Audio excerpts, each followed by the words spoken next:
Assalamualaikum warahmatullahi wabarakatuh.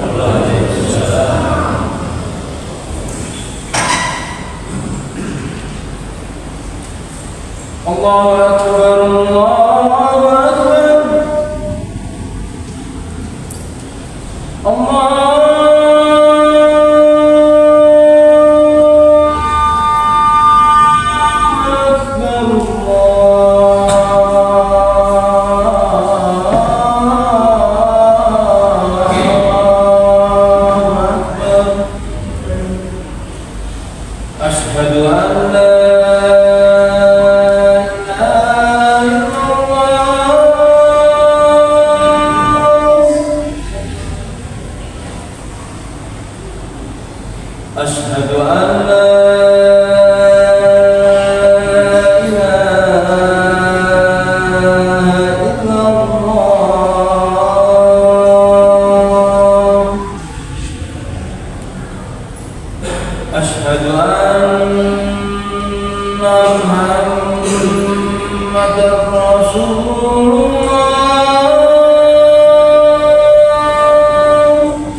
Innal hamdalillah nahmaduhu wa nasta'inuhu wa nastaghfiruhu wa nastahdihi wa natubu ilayhi wa na'udzu billahi min shururi anfusina wa min sayyiati a'malina may yahdihillahu fala mudilla lahu wa may yudlil fala hadiya lahu. Asyhadu an la ilaha illallah wahdahu la syarika lahu wa asyhadu anna Muhammadan abduhu wa rasuluh. Ya ayyuhalladzina amanu taqullaha haqqa tuqatih wa la tamutunna illa wa antum muslimun. Ya ayyuhan nasu taqu rabbakum alladzi khalaqakum min nafsin wahidah wa khalaqa minha zawjaha wa batha minhuma rijalan katsiran wa nisaa'a wattaqullaha alladzi tasaaluna bihi wal arham innallaha kana 'alaykum raqiba. Ya ayyuhalladzina amanu taqullaha wa qulu qawlan sadida yuslih lakum a'malakum wa yaghfir lakum dhunubakum wa may yuti'illaha wa rasulahu faqad faza fawzan 'azima. Amma ba'd, fa inna asdaqal hadithi kitabullah wa khairal hadi Muhammadin sallallahu alaihi wa alihi wa sallam, wa syarrul umuri muhdatsatuha wa kullu muhdatsatin bid'ah wa kullu bid'atin dhalalah wa kullu dhalalatin finnar. Tsumma amma ba'd. Ma'asyiral muslimin, jamaah Jumat Masjid Al-Ikhlas yang diberkahi Allah Ta'ala. Pada suatu ketika Nabi Sallallahu Alaihi Wasallam membonceng putra pamannya yang masih berumur 10 tahun. Dia bernama Abdullah bin Abbas. Paman beliau adalah Abbas, putranya bernama Abdullah. Abdullah ini dibonceng Nabi. Ma'asyiral muslimin, itu yang berbicara siapa itu? Yang di atas dia. Yang berbicara siapa?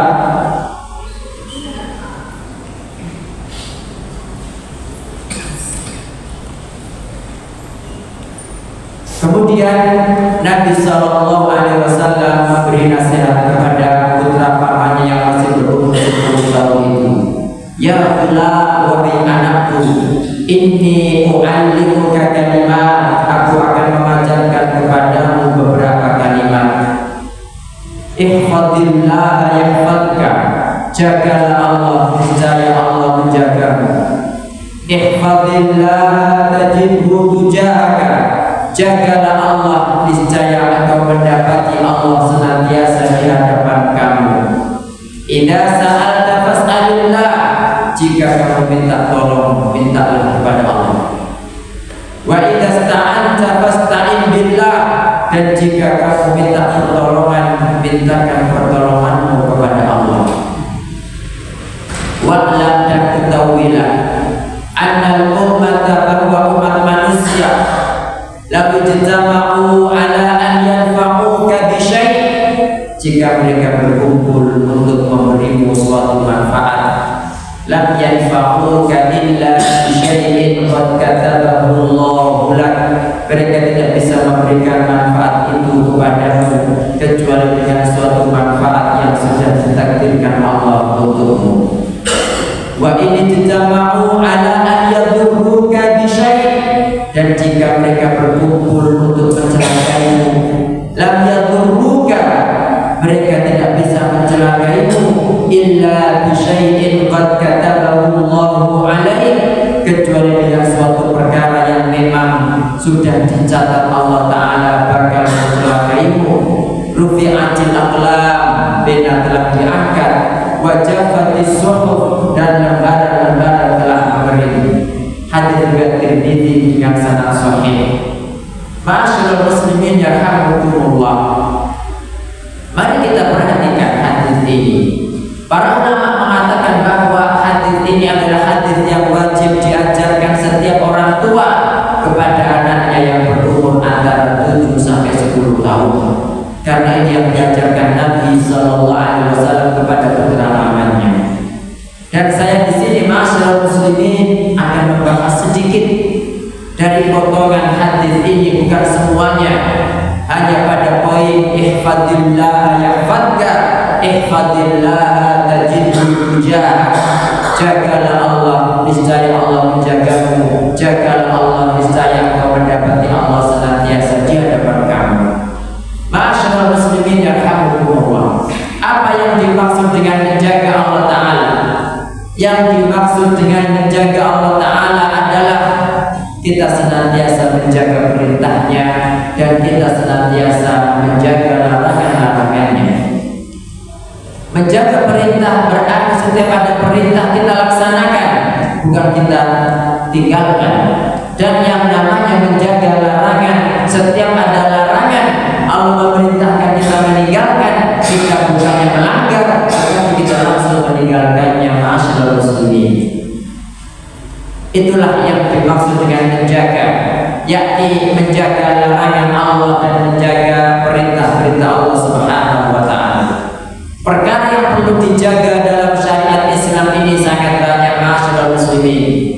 Tetapi saya akan memberikan contoh beberapa, di antaranya adalah masalah tauhid. Jadi perkara yang pertama kali mesti kita jaga adalah tauhid. Jangan sampai kita berbuat syirik masyarakat muslimin. Dan bagaimana agar kita bisa menjaga tauhid? Adalah dengan belajar. Karena hanya dengan belajarlah, hanya mendatangi majelis taklimlah, kita bisa membedakan mana yang syirik, mana yang tauhid, mana yang sunnah, mana yang bid'ah, mana yang hak, mana yang batil, mana yang ma'ruf, mana yang mungkar, mana yang halal, mana yang haram. Ketika orang tidak mau belajar, maka semuanya dilanggar masyarakat muslimin. Contoh remeh yang ada di masyarakat kita ketika orang tidak belajar tauhid, tidak belajar apa itu syirik. Ada istilah cinta ditolak maka dukun bertindak. Ketika ada orang yang mendapati jalan buntu di PHK, sana tutup, sana buntu, setiap pintu buntu, pasti jalur pertama kali yang dia lakukan ketika tidak punya iman adalah datang ke dukun. Bahkan orang masyarakat muslimin ketika sakit keras, ketika dokter suntik angkat tangan, pasti dia datangnya ke orang yang tidak pintar, yang masyarakat menganggap orang pintar karena dia tidak pintar masalahnya. Dan ini terjadi pada zaman Nabi Sallallahu Alaihi Wasallam. Kalau hal semacam ini terjadi pada zaman Nabi, maka bagaimana dengan zaman kita masyarakat muslimin? Pada suatu ketika Nabi Sallallahu Alaihi Wasallam menjemput salah seorang sahabat yang sakit. Rupanya beliau mendapati pada lengan sahabat itu ada gelang dari kuningan. Nabi Sallallahu Alaihi Wasallam bertanya, ini gelang apa? Sahabat itu menjawab, minal wadinati ya Rasulullah. Ini gelang kuningan untuk menyembuhkan penyakit wahina yang menimpa lengan saya. Apa jawaban Nabi Sallallahu Alaihi Wasallam? Ma'asyiral muslimin, beliau mengatakan, inzaha, lepaskan gelang itu. Fa innaha la taziduka illa wahnan, dia tidak akan menambahkan padamu kecuali penyakit. Wa innaka law mutta, dan jika kamu mati ini bahayanya. Wa innaka law mutta, dan jika kamu mati, wa hiya alaika, dan gelang itu ada padamu, ma aflahta abadan, selamanya kamu tidak akan beruntung. Karena orang yang musyrik masyarakat muslimin, sebanyak apapun amal solehnya, kalau dia meninggal dalam kondisi musyrik, belum bertaubat dari kesyirikannya, neraka selama-lamanya. Dalam Al-An'am 72 Allah mengatakan, innahu may yusyrik billah, sesungguhnya siapapun berbuat syirik kepada Allah, faqad harramallahu alaihi jannah, sungguh Allah mengharamkan surga atasnya, wa ma'wahun nar, tempat kembalinya adalah neraka, wa ma lidh-dhalimin min ansar, dan orang-orang zalim tidak akan mendapatkan penolong-penolong.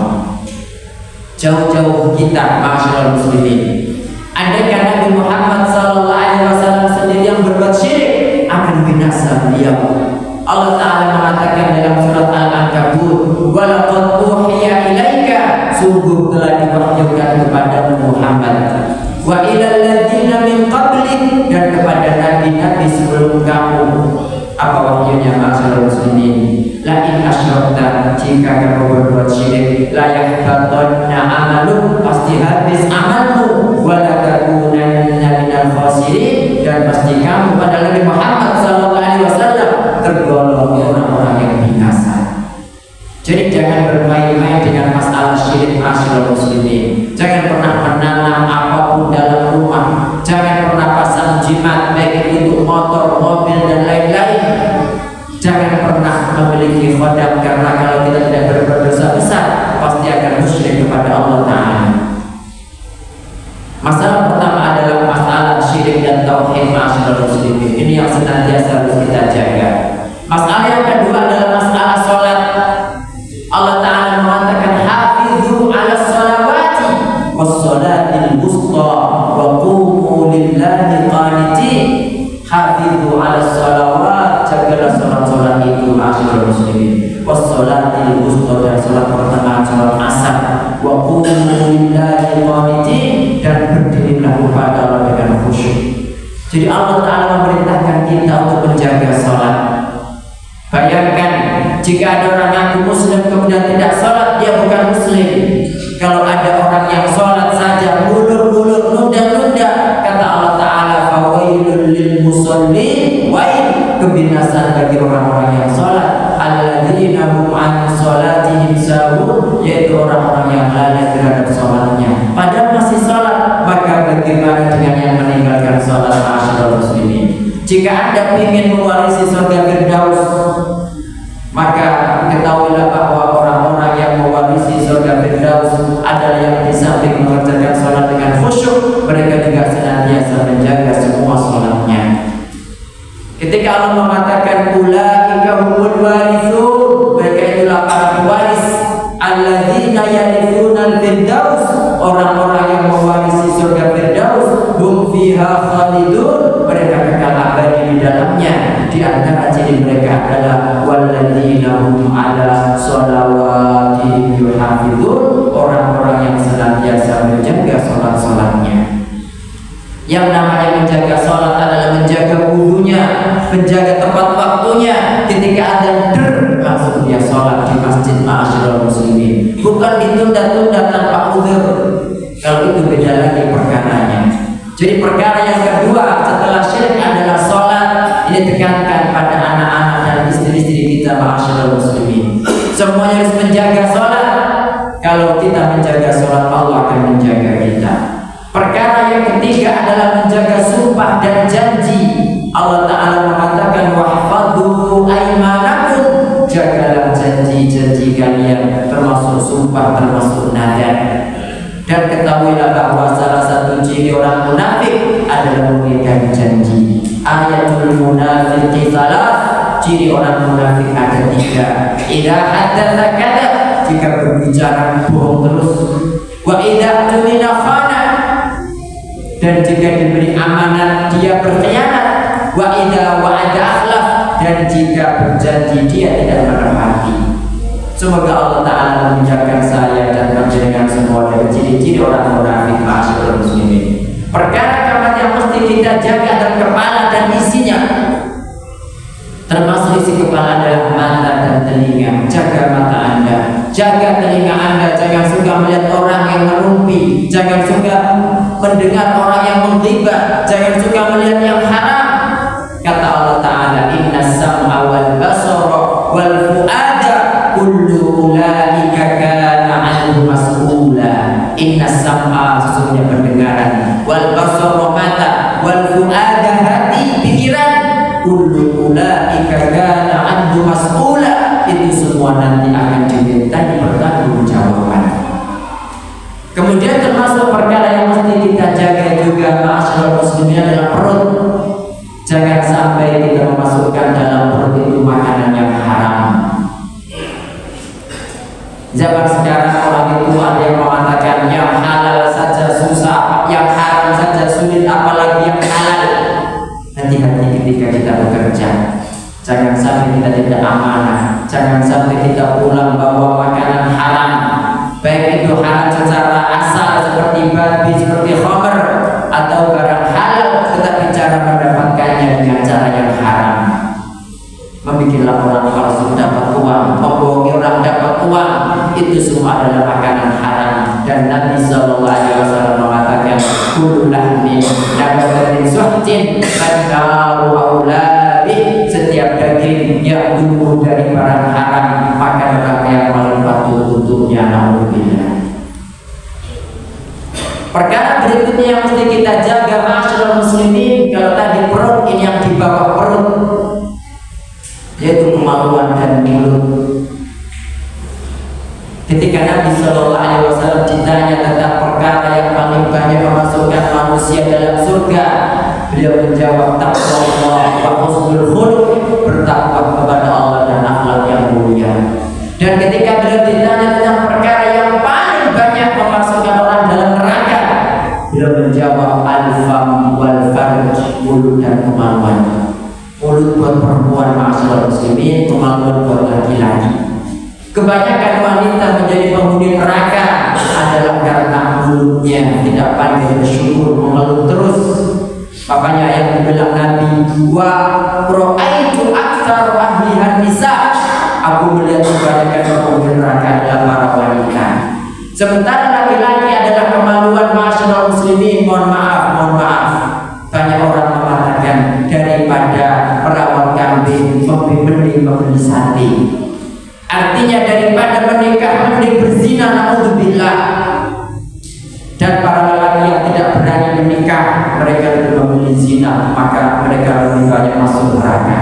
Makanya Nabi SAW mengatakan, man yadman, barang siapa yang menjamin li untukku, kata beliau, ma baina lahyaihi, apa yang di antara kedua bibirnya, wa ma baina fakhidaihi, dan apa yang di antara kedua pahanya, Allahumma lahul jannah, aku menjamin surga untuknya. Barakallahu li wa lakum fil Qur'anil azim, wa nafa'ani wa iyyakum bima fihi minal ayati wa dzikril hakim. Aqulu qawli hadza wa astaghfirullahal azim al jalil li wa lakum wa lisa'iril muslimin min kulli dhanb fastaghfiruhu innahu huwal ghafurur rahim.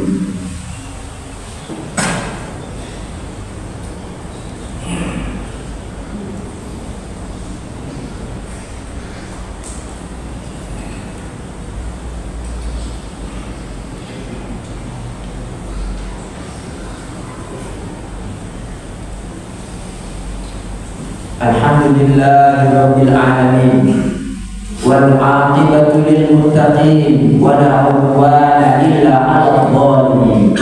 Asyhadu an la ilaha illallah wahdahu la syarika lah, wa asyhadu anna Muhammadan abduhu wa rasuluhu an-nabiyyul amin. Allahumma shalli wa sallim wa barik ala nabiyyina Muhammadin wa ala alihi wa ashabihi ajma'in, amma ba'd. Ma'asyiral muslimin yarhamukumullah. Kalau kita sudah menjaga semua perintah Allah dan menjaga semua larangan Allah, yahfadka, niscaya Allah menjagamu. Bagaimana penjagaan Allah, ma'asyiral muslimin?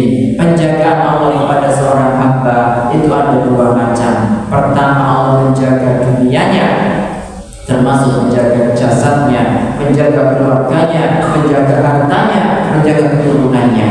Dan ini contohnya adalah dalam surat Al-Kahfi ayat 82. Wa amal jidaru, adapun dinding wahai Musa, kata Nabi Khidir, yang aku mengajakmu untuk membetulkannya ketika dia mau roboh. Fakana li ghulamaini yatimaini fil Madinah, maka itu adalah milik dua anak yatim di kota.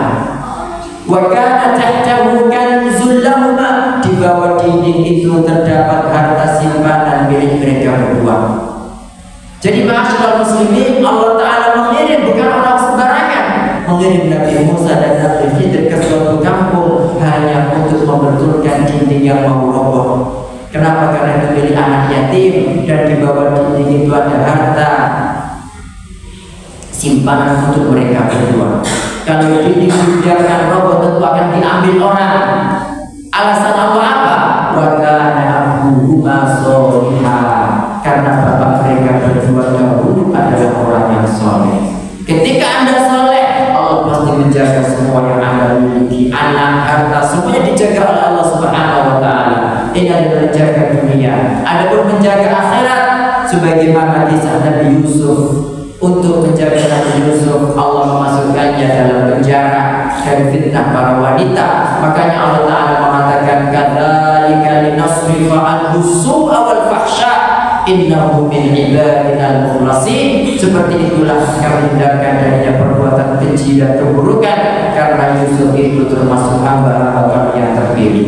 Ini saja khutbah kita siang hari ini, ma'asyiral muslimin. Mudah-mudahan Allah Ta'ala menjadikan saya dan menjadikan semua orang-orang yang senantiasa menjaga perintah Allah dan menjaga larangan Allah. Dan mari kita khutbah, dan mari kita khutbah ini dengan doa. Innallaha wa malaikatahu yusalluna 'alan nabi, ya ayyuhalladzina amanu sallu 'alaihi wa sallimu taslima. Allahumma salli wa sallim wa barik 'ala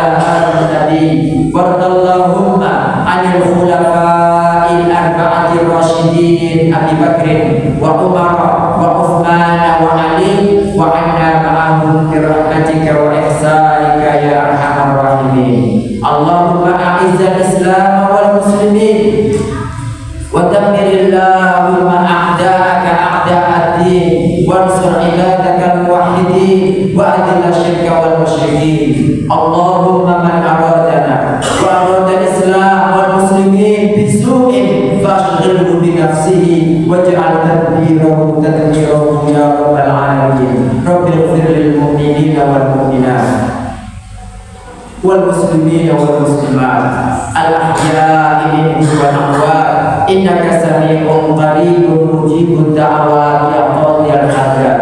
اللهم اجعل هذا البلد آمنا مطمئنا وسائر بلاد المسلمين. اللهم وآمنا في بيوتنا، اللهم وآمنا في أوطاننا، واجعل ولايتنا في من خافك واتقاك واتبع رضاك يا رب العالمين. اللهم اقسم لنا من خشيتك ما تحول به بيننا وبين معاصيك، ومن طاعتك ما تبلغنا به جنتك، ومن اليقين ما تهون به علينا مصائب الدنيا. ومتعنا اللهم بأسماعنا وأبصارنا وقواتنا ما أحييتنا، واجعله الوارث منا، واجعل ثأرنا على من ظلمنا، واجعل ثأرنا على من ظلمنا، وانصرنا على من عادانا، وانصرنا على من عادانا، ولا تجعل مصيبتنا في ديننا، ولا تجعل الدنيا أكبر همنا ولا مبلغ علمنا، ولا تسلط علينا بذنوبنا من لا يخافك فينا ولا يرحمنا، ولا إلى النار مصيرنا، واجعل الجنة هي دارنا برحمتك يا أرحم الراحمين. ربنا آتنا في الدنيا حسنة وفي الآخرة حسنة وقنا عذاب النار. وصل اللهم على نبينا محمد وعلى آله وصحبه وسلم. عباد الله، إن الله يأمر بالعدل والإحسان وإيتاء ذي القربى وينهى عن الفحشاء والمنكر والبغي يعظكم لعلكم تذكرون. فاذكروا الله العظيم الجليل يذكركم واشكروه على نعمه يزدكم ولذكر الله أكبر والله يعلم ما تصنعون. وأقم الصلاة.